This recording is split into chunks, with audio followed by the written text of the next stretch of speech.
कता छ कछुवा क्या हो कस्तो दामी दामी ठाउँ नि दाइ यत्रो वर्ष बसेको ओहो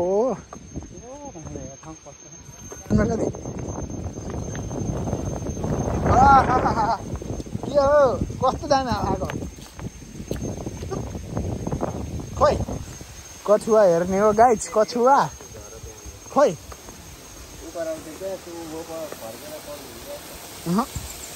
ए ऊ यहाँ ऊ ए यत्रो रहेछ नदेख्दो नि यसले त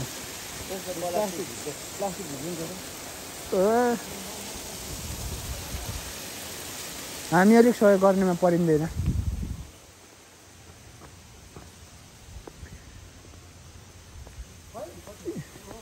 केटाकेटी आएर बस्ने ठाउँ चाहिँ दामी रहेछ है